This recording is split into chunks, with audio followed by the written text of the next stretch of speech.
پاکستان میں پنجابی ہے، کوئی اپنے آپ کو بلوچ کہلاتا ہے، کوئی سندھی کہلاتا ہے، کوئی کسی رنگ و نسل سے ہے، کسی زبان سے بولنے والا ہے. پاکستان میں ایک ٹائم آیا 70s اور 80s میں جس میں اسلامائزیشن بہت زیادہ ہوئی. بہت وہ جو ایجنڈا جو ہم 1947 میں لے کے آئے تھے، وہ اس کا اگر ہم دیکھیں اس کو کسی نے گیئر اپ کیا وہ ضیاء صاحب تھے. اس دوران ایک الٹرا نیشنلزم کی بھی آئیڈینٹی ہمیں ملتی ہے، پاکستانیت کی، جو ہمیں بہت ساری چیزوں کو پھر کہتی ہے کہ ہم نے وہ ساری آئیڈینٹیز اپنی بھول جائیں. اور اب وہ پھر مشرف صاحب نے کہا کہ سب سے پہلے پاکستان. تو اس سارے سلسلے کے اندر کہاں ہم دیکھتے ہیں کہ ہمارے جو ایکچوئل آئیڈینٹیز کے لوگ ہیں، جیسے میں کہتا ہوں کہ پنجاب میں پنجابی بولنے والے ہیں لوگ، اور سندھ میں سندھی بولنے والے لوگ ہیں، بلوچستان میں بلوچی بولنے والے لوگ ہیں، یا پشتون رہتے ہیں وہاں پر، براوی رہتے ہیں. یہ لوگ اپنے آپ کو بہت زیادہ اس سارے جو یہ نیا جو ہمیں ایک ملتا ہے الٹرا نیشنلزم والا نیریٹو، اس میں اپنے آپ کو بہت زیادہ ڈس ایسوسیٹ کرتے ہیں، وہ نہیں مانتے ساری چیز کو. لیکن پنجاب میں بہت زیادہ یہ چیز ملتی ہے، وہ اس سارے نیریٹو کو اون کرتے ہیں. اور پھر ہم دیکھتے ہیں کہ پنجاب رول بھی کرتا ہے پورے پاکستان میں. یہ ایک چیز بڑی ڈسٹربنگ ہے باقی لوگوں کے لیے. پاکستان کیا صرف انہی لوگوں کے لیے جو اس آئیڈینٹی کو، الٹرا نیشنلزم کو، صرف پاکستانیت ہونے کے حوالے سے اور ساری چیزوں کو جو مانتے ہیں اور وہی صرف رہ سکتے ہیں یہاں پر؟ اصل میں جی بات اس کی یہ ہے کہ دیکھیں پنجاب جو ہے نا وہ اسٹیبلشمنٹ کو ریپرزینٹ کرتا ہے. میجورٹی جو ہے ہماری اسٹیبلشمنٹ کی وہ پنجاب سے ہے، میجورٹی پروونس ہے، سب سے زیادہ آبادی ہے.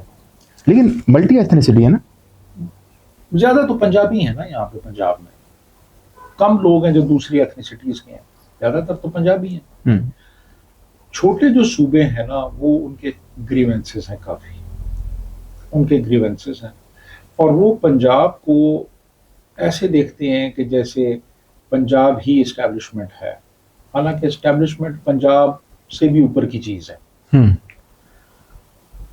تو دوسرا پھر آپ دیکھیں تو کافی گریونسز بھی ہیں پروونسز کے، جن میں سے کافی سارے جینون بھی ہیں، بلوچوں کے ہیں، سندھیوں کے ہیں. اس وقت آپ دیکھیں نا بلوچستان میں فل فلیجڈ ایک انسرجنسی چل رہی ہے، سندھ بند پڑا ہوا ہے، کے پی میں لوگ بہت شدید انٹرسٹ کا شکار ہیں. تو وہ سب پنجاب کو ایک تو آئیڈینٹیفائی کرتے ہیں اسٹیبلشمنٹ کے ساتھ کہ یہ پنجاب ہی اسٹیبلشمنٹ ہے. پھر ان کا خیال یہ ہے کہ سارے جو ریسورسز ہیں ان پہ پنجاب نے قبضہ کیا ہوا ہے، یعنی جو سوئی گیس ہے بلوچستان کی وہ پنجاب استعمال کرتا ہے، منرلز جو ہیں وہاں پہ وہ پنجاب کے کھاتے میں آتے ہیں. سندھ بھی اس وقت کافی ریزرویشن، یہ ان کی ریزرویشن جنون ہے یا پنجاب والوں کا صرف بدنام کیا ہوا ہے؟ مکمل طور پہ آپ ان کو ریجیکٹ تو نہیں کر سکتے. اچھا آپ کہہ رہے ہیں صحیح ہے. جی مکمل طور پر ریجیکٹ نہیں کیا جا سکتا.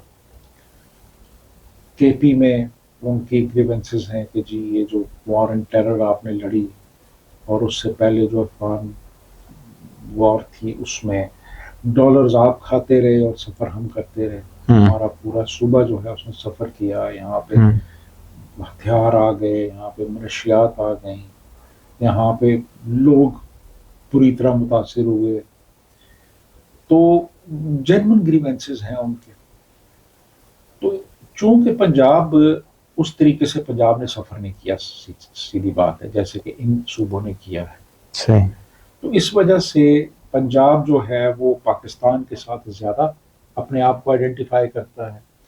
یہ لوگ جو ہے یہ اس طرح سے نیشنلسٹ نہیں ہے. نیشنلسٹ تو ہیں، وہ کہتے ہیں ہم بلوچی ہیں، ہماری آئیڈینٹی، ہم پشتون ہیں، ہماری آئیڈینٹی. نیشنلزم تو یہی ہوتا ہے. نیشنلزم میں الٹرا نیشنلزم کی بات کریں، پاکستان کے حوالے سے بات کر رہا ہوں میں. اچھا پاکستان کے حوالے سے بات کر رہا ہوں. کچھ سب نیشنلٹیز ہیں نا، مین نیشنلٹی تو پاکستانی ہے ہماری.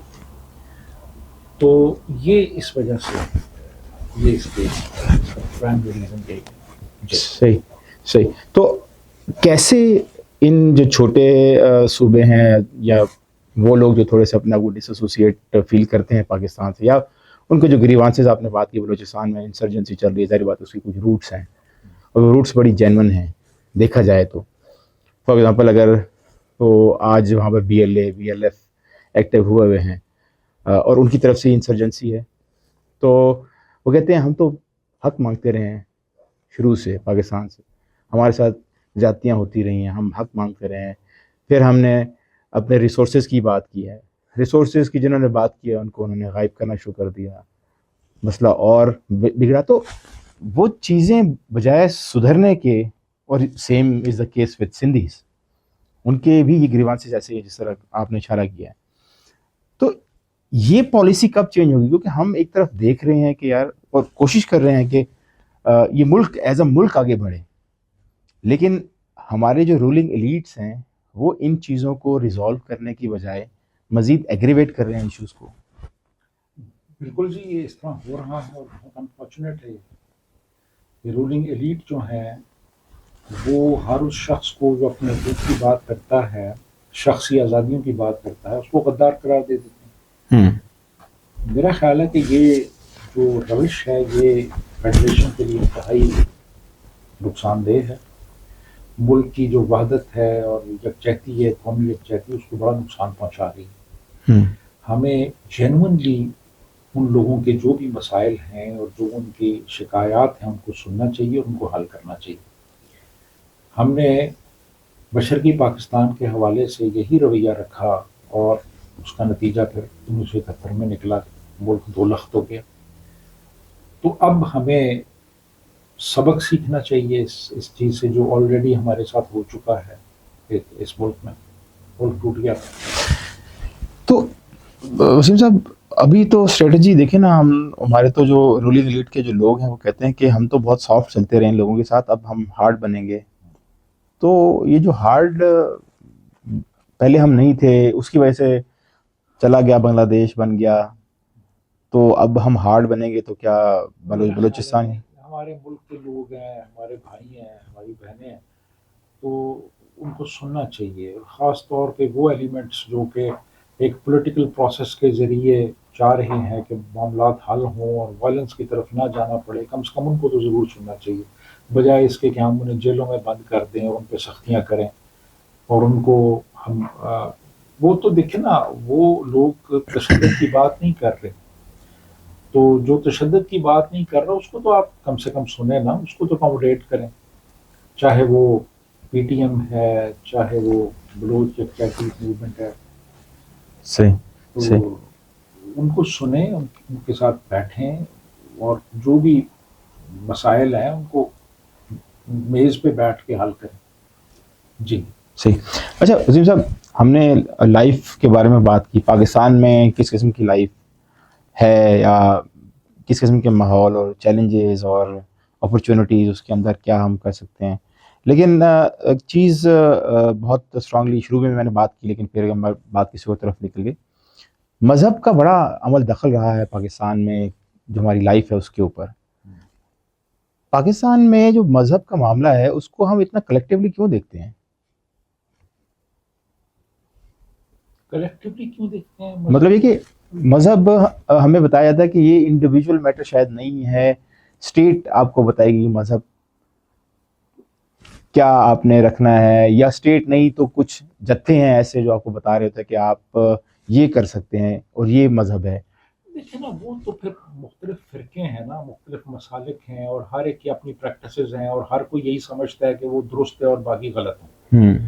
تو یہ تو کوئی نئی چیز نہیں. لیکن فلسفی کیا ہے مذہب کی؟ مذہب کی فلسفی یہ ہے جی کہ امپورٹنٹ تو یہی ہے نا کہ ہم کہتے ہیں کہ مذہب کی بنیاد فیتھ پہ ہوتی ہے، اور فیتھ کو پھر آپ کوسچن نہیں کر سکتے، فیتھ کو آپ کوئی لاجیکلی اس کو جسٹیفائی نہیں کر سکتے. آپ اگر آپ اس پہ لاجک اپلائی کریں گے تو وہ ایڈ ہاک لاجک ہوگا. ایڈ ہاک لاجک کا مطلب یہ ہے کہ پہلے آپ نے ایک چیز پہ یقین کر لیا اور بعد میں اس کو جسٹیفائی کرنے کے لیے لاجک تلاش کیا.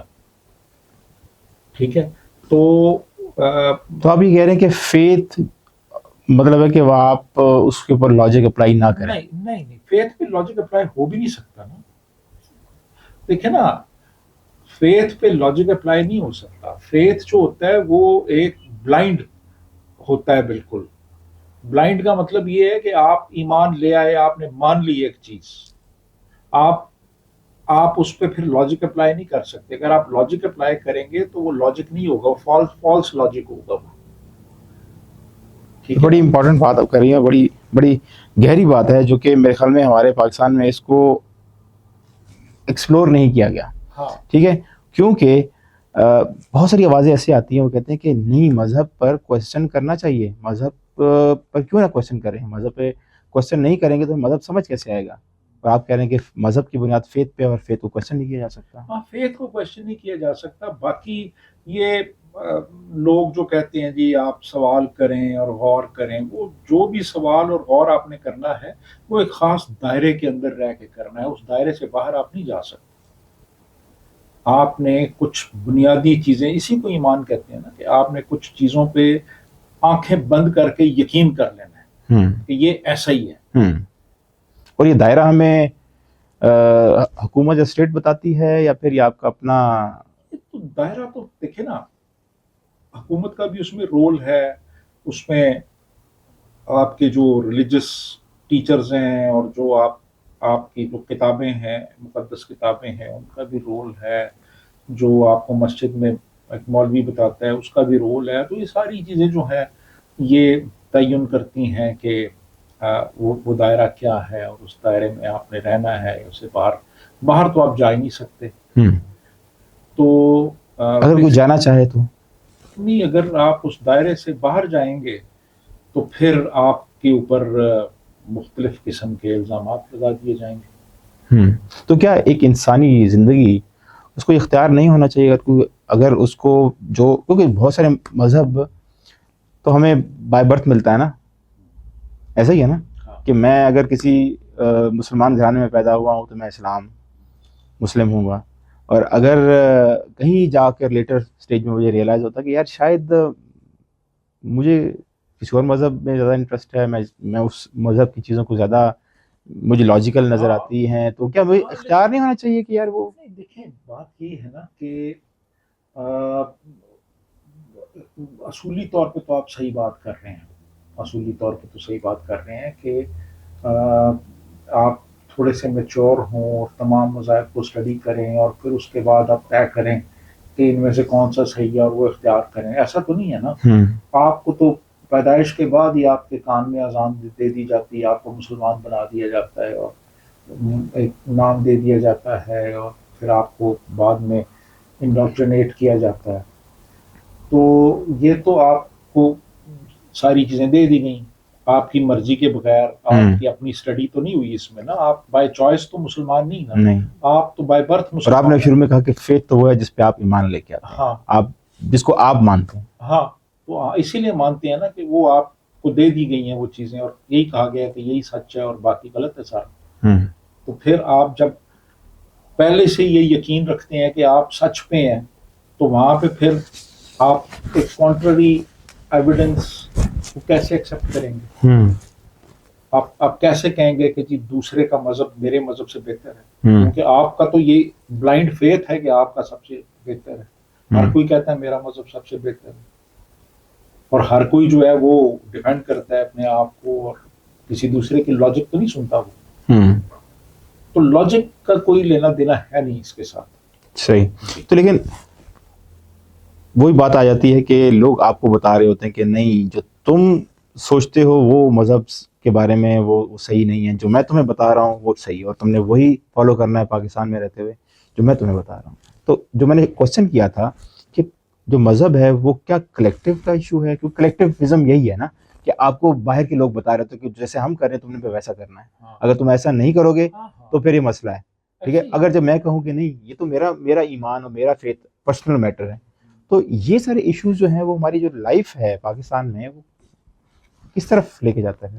نہیں ڈیفینیٹلی دیکھیں نا, یہ ریجمنٹیشن ہوتی ہے, اس سے آپ کی جو ایک اوریجنل تھاٹ ہے وہ ڈیولپ نہیں ہوتی.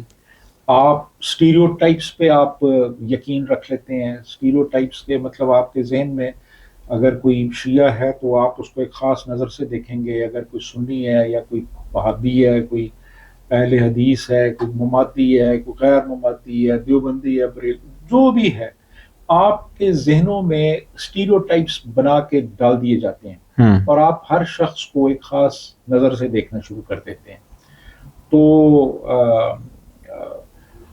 تو یہ ایک چیز جو ہے یہ مطلب ایک طرح سے انسانوں کو پھر لیبل کرنے والی بات ہے نا کہ یہ ایسا بندہ ہے, اگر یہ ایسا اس کا فیتھ ہے اور یہ اس کا یہ مسلک ہے, تو وہ پھر آپ اسی انداز میں اس شخص کو دیکھیں گے.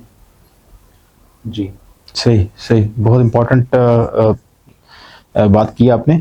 اب سم اپ کرتے ہیں ساری ہماری آج کی ڈسکشن کو. مجھے پتا ہے کہ میں نے تھوڑا سا کنفیوز بھی کیا ہے, کچھ چیزیں پہلے ڈسکس کی, لیکن بنیادی میرا سوال وہی تھا جو پہلا سوال تھا. یہ تمام وہ عوامل ہیں جو ہمیں ہماری سوچ کو ڈیولپ کرنے میں مدد بھی کرتی ہیں اور ہمیں ہمارے اوپر بہت ساری ریسٹرکشنز بھی لگاتی ہیں. پاکستان میں ایک پاکستانی ان تمام عوامل جن کا ہم نے تفصیل سے ذکر کیا ہے ون بائی ون, چاہے پولیٹیکل سٹرکچرز ہوں, پولیٹیکل آئیڈیالوجیز ہوں, ریلیجیس آئیڈیالوجیز ہوں, یا ہمارے بہت سارے اور انسٹیٹیوشنز یا پاور سٹرکچرز ہوں, وہ ہماری لائف کو بہت زیادہ انفلوئنس کر رہے ہیں. پاکستانی, آپ نے کہا کہ بہت سارے چیلنجز کے اندر رہ کے لوگ اسی کو کہتے ہیں کہ آرٹ ہے یہ, کہ آپ نے اپنی کریٹیوٹی کس طرح سامنے لے کے آئے. ایک پاکستانی ان تمام عوامل کے ہوتے ہوئے کہاں کھڑا ہوا ہے, کس طریقے سے اس نے آگے بڑھنا ہے, اپنی شخصیت کو کیسے اس نے ڈیولپ کرنا ہے. دیکھیے یہ انڈیویجول ٹو انڈیویجول ڈیپینڈ کرتا ہے. ہر شخص کے حالات دوسرے سے مختلف ہوتے ہیں. ہر شخص کا جو ایکیڈیمک بیک گراؤنڈ ہے, جو انٹلیکچوئل پوٹینشیل ہے, وہ دوسرے سے مختلف ہے. تو اس میں یہی ہے کہ آپ تھوڑا سا انٹروسپیکشن کریں, آپ اپنے اندر دیکھیں, آپ اپنا جائزہ لیں کہ آپ کون ہیں, آپ کیا ہیں, آپ کیا کرنا چاہتے ہیں, اور جو محدود وسائل ہیں اور جو دستیاب حالات ہیں ان میں رہتے ہوئے آپ کیا کر سکتے ہیں. تو یہ میرا خیال ہے ایک انڈیویجول ڈیسیژن ہوتا ہے اور ہر شخص اپنے طور پہ طے کرتا ہے کہ اس نے کس طرح کی زندگی گزارنی ہے. تو زندگی بہرحال فلفلنگ ہونی چاہیے, ریوارڈنگ ہونی چاہیے, ایڈونچر ہونا چاہیے زندگی میں, کچھ کریٹیوٹی ہونی چاہیے, اور زندگی میں آپ ایک ریشنل انداز میں زندگی گزاریں, آپ کی ایک سائنٹیفک تھاٹ ہو, آپ میں ہیومنزم ہو, آپ تمام انسانوں کو انسانیت کے فریم ورک میں دیکھیں, اور آپ کا جمالیاتی ذوق ہو, اور یہ ساری چیزیں سامنے رکھتے ہوئے آپ ایک بھرپور زندگی گزار سکتے ہیں, کچھ کریٹ کر سکتے ہیں. کوئی آئیڈیاز بھی ہو سکتے ہیں, کوئی پینٹنگ ہو سکتی ہے, کوئی میوزک کی کمپوزیشن ہو سکتی ہے, کوئی کتاب ہو سکتی ہے, کچھ بھی ہو سکتا ہے. اور ایڈونچر کے طور پہ لائف کو لیں. لائف میں ایکسائٹمنٹ ہونی چاہیے, لائف میں ایکٹیویٹی ہونی چاہیے, اور میں سمجھتا ہوں کہ یہ ساری چیزیں اگر ایک شخص کی زندگی میں ہیں اور وہ اپنے طور پہ زندگی گزار سکتا ہے. اور دیکھیں بچ بچا کے تو پھر آپ کو بہت سی جگہوں پہ چلنا پڑتا ہے, ڈپلومیٹیکلی آپ کو چلنا پڑتا ہے. سوسائٹی کی جو ٹیبوز ہیں, جو کنسٹرینٹس ہیں, وہ اپنی جگہ ہیں, لیکن اسٹل ہر طرح کی سوسائٹی میں ہر طرح کے لوگ رہتے ہیں اور ہر طرح کے لوگ اس میں اپنے آپ کو ایکچولائز کر سکتے ہیں. ٹھیک, آخری سوال میں یہ کروں گا آپ سے کہ جو ہمارے نوجوان ہیں, خصوصاً وہ نوجوان جو 18 سے 30 سال کی عمر میں, وہ اپنی لائف کو کن خطوط پر استوار کو ٹپس بتا دیں تاکہ آگے جو 30+ جو ان کی ایک لائف ہوتی ہے, جو اسٹرگلنگ لائف زیادہ ہوتی ہے, آپ کو پتا ہے اس میں آپ نے اپنا کیریئر بھی بنانا ہے, اپنے آپ کو سیٹل بھی کرنا ہے, اور پھر اس کے بعد جو آپ کی لائف ہے وہ کن چیزوں کے اوپر فوکس کریں جو ان کو کرنی چاہیے, جو ٹپس بتا دیں ان کو. دیکھیے جی, سب سے پہلے تو وہ یہ دیکھیں کہ ان میں ایپٹیٹیوڈ کیا ہے. ایپٹیٹیوڈ میکینیکل ہے, میتھمیٹیکل ہے, لنگوسٹک ہے, کس طرح کا ایپٹیٹیوڈ ہے, اور اس ایپٹیٹیوڈ کو سامنے رکھتے ہوئے وہ اپنے لیے ایک خاص فیلڈ کا انتخاب کریں. ظاہر ہے سوشل پریشرز تو ہوتے ہیں, لیکن بہرحال ایک حد تک انڈیپینڈنس بھی ہوتی ہے آپ کی. آپ ان سبجیکٹس کا انتخاب کریں جو کہ آپ کے ایپٹیٹیوڈ کے ساتھ میل کھاتے ہیں, اور اس پہ آپ فوکس کریں. اور اس کے علاوہ زندگی کو صرف